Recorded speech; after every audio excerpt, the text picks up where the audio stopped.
Saya memakai MTB karena bukan berarti saya tua, Oke. tapi karena kita mau saving time gitu kan.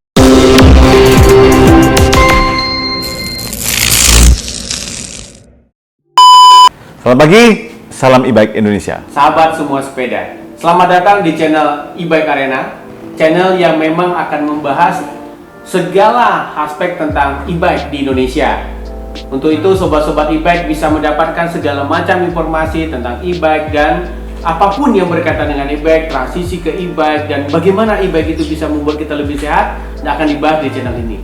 Channel ini akan dibantu oleh Om Ari dan saya Om Jo, penggiat e-bike di Indonesia, ya. Jadi kami berharap dengan channel ini semua orang mengerti, ya. Punya pemahaman yang sama tentang e-bike dan Teredukasi dengan benar. teredukasi dengan baik untuk e-bike itu sendiri. Oke, Om Ari, mungkin ada baiknya dijelaskan sebenarnya e-bike itu apa itu Om Ari? Dan apa aja sih jenis-jenis e-bike itu Om Ari? Oke, jadi secara garis besar e-bike itu ada dua. E-bike yang menggunakan hub drive dan e-bike yang menggunakan mid drive. Kenapa kita concern dengan e-MTB? Karena e-MTB mostly menggunakan mid drive. Jadi saat saya menggunakan sepeda yang lama dengan geometri atau dengan yang benar-benar basic bahwa itu e-MTB, saat saya migrasi atau transisi ke e-bike, saya tidak menemukan perbedaan secara riding feel. Dulu saya pernah hobi e-MTB, saya memakai e-MTB. Nah, itu e-MTB adalah sepeda dengan basic bentuk yang sama seperti MTB, cuman dilengkapi dengan motor sama baterai. Oke, jadi ada motor, ada baterai nih Om. Yes. Nah, itu motor dan baterai itu kalau yang untuk kategori sport itu dipencet gini atau gimana Om sebenarnya Om? Jadi untuk e-MTB yang kita pakai adalah e-MTB yang tidak memakai throttle atau gas handle. Kita tetap pedaling. Hanya pada saat kita pedaling kita di-assist oleh motor sama baterai yang ada atau yang melengkapi MTB tersebut. Dan itu ada berbagai macam motor sama baterai juga, tergantung distance, tergantung power yang akan kita pilih, dan tentunya menentukan besarnya kekuatan dorongan dan harga. Harga ya. Oke Om. Nah, ini menarik nih Om. Kalau kita lihat di Amerika sekarang, fenomena e-MTB ini luar biasa. Bahkan ada beberapa produsen itu sampai kehabisan stok Om. Ya.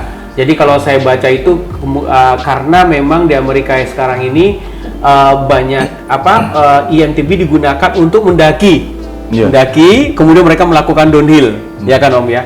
Nah, sebenarnya Om, pertanyaannya adalah apakah ini akan terjadi juga nggak Om di Indonesia Om, fenomena ini? Nah, itu gimana Om? Oke, karena ini sebuah hobi, jadi dan sebelumnya MTB sudah sangat booming di Indonesia, dan ini MTB akhirnya terdevelop dengan dikembangkan teknologinya. Sekarang selain frame, selain group set, selain suspension, kita harus memilih mesin, baterai untuk menentukan jarak kemana atau sejauh apa kita pingin taklukkan, dan itu spek yang akhirnya muncul pada e-MTB. Nah sekarang gini Om, berarti tadi ada baterai, ada apa? Berarti kalau sebenarnya gini Om, keuntungannya apa sih Om pakai e-MTB ini? Gitu dibandingkan dengan sepeda biasa itu apa sih Om? Kenapa sih saya harus coba MTB meskipun saya sudah coba ya Om ya? Nanti saya kasih juga kesaksian saya gitu loh, bagaimana itu? Saya memakai MTB karena bukan berarti saya tua, tapi karena kita mau saving time gitu kan. Jadi time efisiensi itu buat orang yang mungkin kesibukannya sudah terlalu padat dalam bekerja terus mengurusi keluarga. Itu dengan e-bike kita bisa working out atau melakukan exercising tanpa harus membuang-buang banyak waktu, tapi kita udah tercukupi kebutuhan olahraganya dan tetap sehat. Iya sih, saya juga itu merasakan juga tuh benefit yang sama. Dimana kalau sebelumnya mungkin kalau habis sepeda seharian kemudian sampai di rumah ya tidur ya kan. Nah pada saat mungkin karena kelelahan pada saat keluarga ngajak ayo kita mungkin ada kondangan dan sebagainya, mungkin tenaga sudah terkuras, jadi nggak fokus lagi. Dan kadang-kadang saat kita sepedaan dimintain syarat sama istri atau keluarga yang di rumah, papa boleh sepedaan tapi setelah sepedaan harus antar mama ke mall. Gitu. Kita masih bisa punya energi untuk ngantar mereka atau doing something else lah, seperti bekerja atau yang lain. Ini sedikit curhat ya Om ya.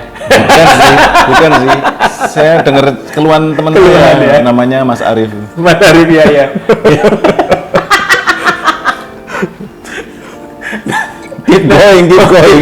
Om, tadi kalau kita ngebahas tentang eMTB, berarti di situ ada komponen baterai. Ya. Ya Om ya, ada motor. Sebenarnya pertanyaan saya adalah kalau baterai itu dia tahan berapa kilo sih Om sebenarnya kalau eMTB ini Om?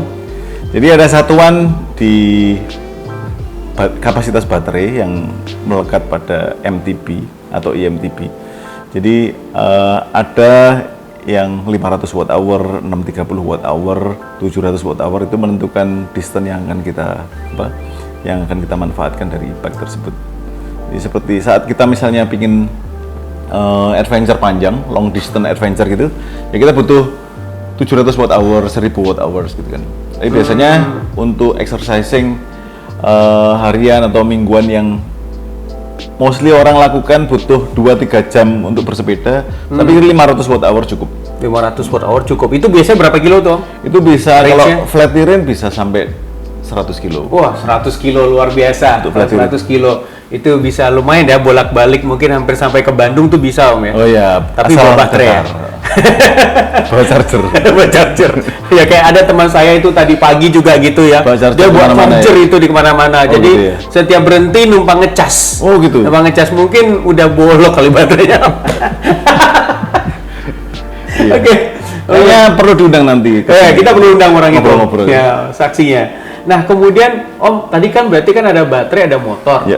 Berarti berat dong ini sepeda. Nah, karena berat, lincah nggak sih Om eMTB ini? Nah, dukungan motor yang melengkapi eMTB ini kan macam-macam. Jadi dan sebetulnya kenapa tadi saya bilang bahwa yang melengkapi menjadi eMTB itu adalah baterai sama motor kan. Dan motor itu kapasitas besar atau kecil dorongannya ditentukan sama torque yang ada di dalam motor tersebut.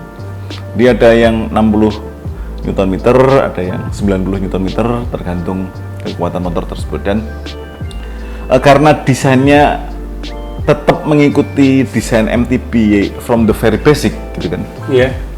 Jadi penggunaan eMTB ini tetap bisa dipakai untuk kebutuhan bersepeda seperti sepeda MTB sebelumnya. Jadi justru eMTB bisa menjadi all rounder gitu ya, multi purpose bike, karena bisa dipakai off road dan on road gitu kan, bisa dipakai uphill dan downhill. Dan pada saat kita downhill loncat-loncat terus mempertanyakan keseimbangannya bagaimana, justru eMTB ini karena dengan berat dan body weight yang ada malah justru lebih stabil untuk pemakaian sebelumnya Om. Om, ini kan elektrik Om ya.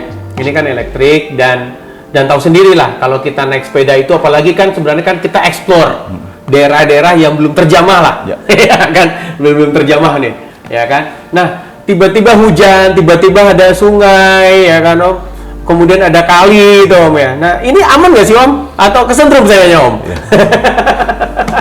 Ya kan? Jadi we are electric but we've been okay and fine dengan menggunakan e-bike di tropical country yang di sini banyak hujan, di sini banyak sungai. Jadi untuk crossing the river kita nggak perlu takut. Pada saat hujan lebat kita goes pakai e-bike juga tidak perlu takut, karena e-bike ini sudah di-engineer to be a good water resistant gitu kan. Jadi untuk crossing atau berlumpur-lumpur yang basah, terus hujan lebat kita masih riding, atau pada saat ada sungai di depan dengan kedangkalan tertentu, tentunya bukan 2 meter atau 1,5 meter gitu ya, kita masih bisa crossing. Jadi nggak usah khawatir, e-bike pada saat kena hujan atau crossing di sungai tetap aman. Kalau kedalaman 2 meter juga sepeda apapun itu nyungsep Om. 2 meter juga. Nyelam itu. 2 meter nggak cuma sepedanya yang Orangnya juga. mati, tapi orangnya bisa kesadon juga. Iya, kesadon juga. 2 meter.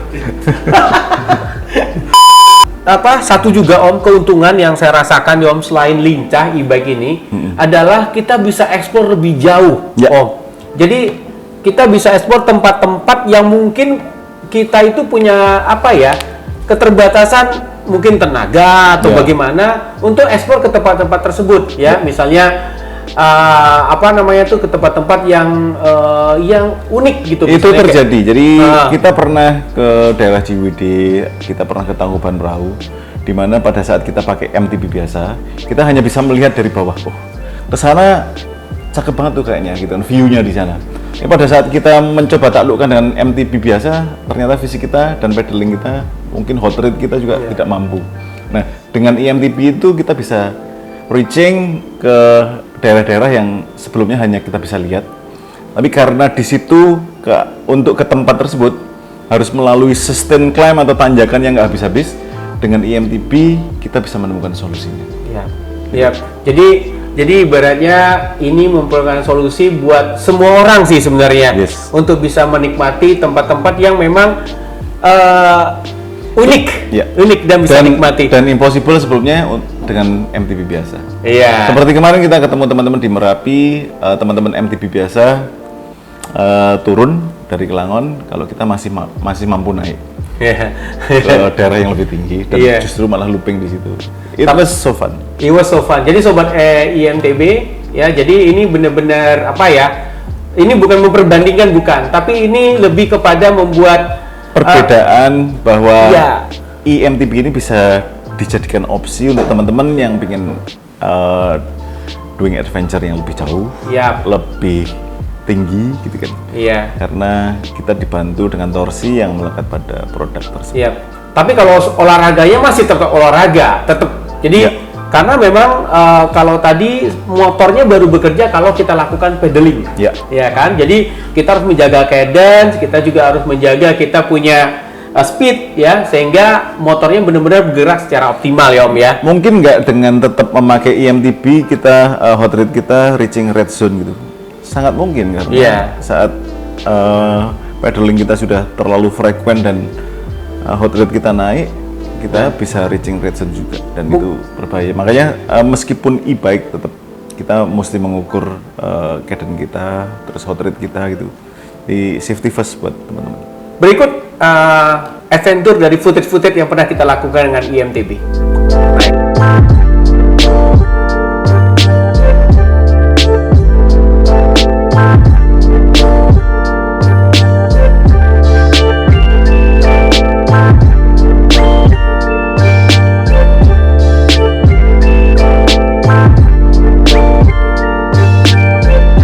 Saya juga lihat Om, fenomena di luar negeri sana kayak tadi yang dijelaskan di Amerika masa loading. Nah, mungkin itu bisa dibantu nggak Om dengan IMTB ini Om?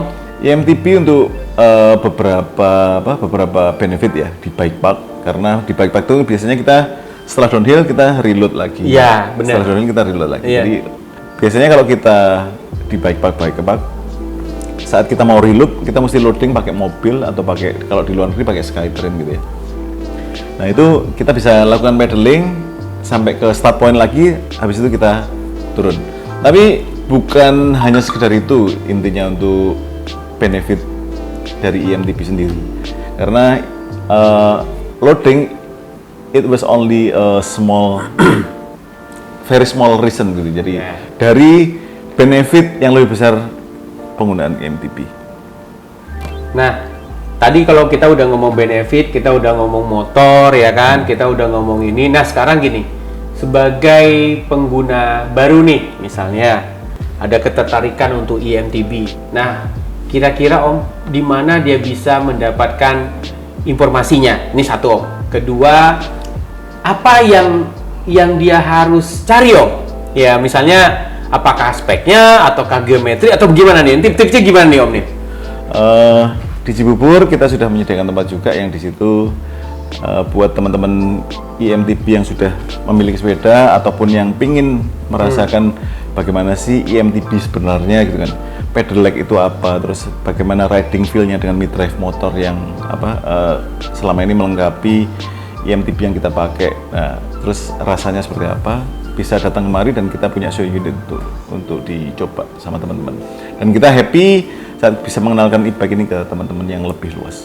Ya, jadi sobat-sobat IMTB datang aja ke Cibubur, nanti kita akan kasih di kolom di bawah untuk alamatnya. Nah, di sini teman-teman bisa mencoba sih, basically ya, bisa mencoba. Saya juga mencoba dulu, kemudian ternyata apa yang dibicarakan orang pada saat kita bersepeda tuh IMTB curang, sebenarnya enggak. Karena kita juga keluar tenaga, kita juga keluar keringat. Cuma mungkin bedanya dengan teman-teman, mungkin kita bisa lebih lama dan lebih jauh perjalanan kita, dan kita ibaratnya bagi saya itu breaking my limit gitu loh. Kalau misalnya saya bisa capai cuma misalnya 50 kilo, mungkin dengan IMTB mungkin lebih jauh dan pendakiannya mungkin lebih banyak. Nah Om, terakhir kali Om, apakah ada Om komunitas IMTB di Indonesia Om? Sejak 2 tahun ini sudah ada ratusan teman-teman di dalam komunitas, yang komunitasnya juga beda-beda. Jadi ada komunitas IMTB, ada komunitas e-bike sendiri. E-bike itu lebih ke mulai dari sepeda lipat e-bike sampai ke MTB. Ada yang MTB sendiri dengan adventure-nya yang sedikit beda sama teman-teman, dan itu pernah kita lakukan. Ada 4 kali adventure ride setiap tahun, dan nanti akan diadakan 1 e-bike atau IMTB festival setiap tahunnya. Jadi ada 5 event setiap tahun. Oke, jadi cukup banyak ya Om. Cukup banyak. Jadi karena ini sesuatu yang baru, kita sangat senang pada saat kita ketemu. Dan e-bike ini adalah new addiction untuk teman-teman penghobi sepeda. Saat kita mencoba sesuatu yang baru ini, kemudian berkumpul, kita bisa sharing the fun gitu kan. Terus sambil kita belajar sama-sama bagaimana mid-drive motor yang selama ini kita pakai, karena ini sesuatu yang baru, butuh kita review. Terus bagaimana keawetan baterai, bagaimana men-troubleshoot sesuatu saat terjadi kerusakan atau terjadi kendala pada saat kita riding gitu kan. Jadi kita bisa temukan solusinya bareng-bareng. Dan bukan hanya itu, yang paling penting adalah saat kita ketemu sama teman-teman yang satu addiction, terus kita mulai building friendship, dan sampai sekarang menjadi seperti saudara. Oh iya Om, sebelum seru sih sebenarnya. Oh ya, satu hal lagi Om, sebenarnya di Indonesia itu ada brand-brand apa aja sih Om yang bisa dapatkan yang bermain di IMTB ini Om? Nah, kenapa saya memakai IMTB lagi, karena pada saat dulu pertama kali saya browsing, kok menemukan Specialized yang dari popular brand yang worldwide itu mengeluarkan satu genre lagi baru, IMTB. Apa ini? Akhirnya saya browsing, dan ternyata pada saat saya browsing IMTB di dunia atau worldwide, hampir semua merek terkenal dari produsen sepeda itu mengeluarkan genre ini atau IMTB. Jadi mulai dari Specialized, Santa Cruz, Trek gitu kan, Marine, kemudian Cannondale, dan lebih banyak lagi gitu kan, ada Canyon, ada macam-macam. Itu sudah memunculkan atau sudah berlomba-lomba mengeluarkan produk line IMTB ini. Jadi saya jadi percaya bahwa ini akan menjadi option bener ini, karena mereka di R&D benar-benar dan pasti sudah melakukan assessment juga terhadap pasar bahwa ini akan disukai teman-teman. Nah, satu lagi kita turut bangga bahwa Indonesia tidak kalah ikut bersaingnya ya, karena kita bangga ada beberapa produk dari Indonesia seperti Polygon atau Petrol gitu kan, sudah mengeluarkan produk MTB-nya yang sudah didevelop menjadi IMTB, dan ya saya pikir produk yang mereka sudah rilis di pasar cukup bersaing. Iya, dan mampu bersaing ya Om ya. Mampu bersaing. Jadi, dan nggak kalah lah. Kalau kita lihat reviewnya sudah oke, apalagi Polygon yang selama ini sudah meng-R&D dan mendevelop, dan mungkin justru merilisnya tidak harus pada awal-awal, tapi terakhir mendevelop sepedanya dan memunculkan seperti teknologi IFS. Pada saat Specialized pakai FSR, mereka punya IFS dan dilengkapi dengan group set yang bagus. Kemudian sudah 29 wheelset juga. Kemudian dia sudah mengengineer sepedanya agar pada saat dengan ban yang 29 untuk kebutuhan downhill, untuk kebutuhan cross country, enduro, bahkan untuk freestyling sudah cukup capable untuk kita pakai. Apalagi teknologi floating suspension yang di review sama teman-teman tidak hanya dari local rider aja, tapi worldwide rider juga sudah ikut mereview. Dan pada saat kita lakukan cornering atau climbing atau downhill, spek itu udah sangat cukup dan cukup baik. Nggak kalah lah Om ya. Nggak kalah. Oke, sobat-sobat IMTB, nanti nantikan juga di channel ini kita juga akan review sepeda-sepeda yang ada di IMTB, brand-brand apa yang ada di IMTB, dan juga kita akan undang juga nih beberapa expert, beberapa antusias yang memang bermain di IMTB ini. Dan keracunan, udah dan keracunan di IMTB ini. Nah, ini Om, satu hal lagi Om, ini Om. Bagaimana sih seharusnya sikap pengguna e-bike Om terhadap IMTB lah, e-bike lah, terhadap pengguna sepeda lain? Oke. Jadi intinya kalau kita pengen olahraga kan pikiran kita udah fresh dan kita pengen positif ya kan. Jadi tidak ada perlunya teman-teman misalnya ketemu dengan spek sepeda lain yang lebih baik atau akhirnya ada MTB dengan teknologi yang dideploy di sepeda tersebut gitu kan. That's your choice, that's our choice. Jadi kita bisa ketemu sama-sama di track gitu kan dengan opsi atau spek yang berbeda-beda gitu kan. Aku pikir untuk saling menghargai karena kita niat untuk berolahraga, kita berniat untuk lebih sportif. Saya pikir untuk stay positif, saya pikir nggak perlu ada orang bilang, oh itu curang, oh itu cheating, itu. Buat teman-teman, kalau pada saat kita memakai e-bike dan bertemu teman-teman yang lain di track atau di jalan, saya pikir selama ini kita sudah mostly selalu menyapa gitu kan, selalu ramah sama mereka. Dengan e-bike kita lebih banyak membuat pahala karena masih bisa senyum, masih bisa spreading smile gitu kan. Dan saling menghargai di jalan itu adalah yang paling penting dan kita selalu sampaikan ke teman-teman. Jadi nggak usah khawatir saat kita nanti sampai ke finish point pun, dan kita pun happy saat ada teman-teman di situ yang ingin mencoba bagaimana rasanya e-bike gitu kan. We are very happy to share.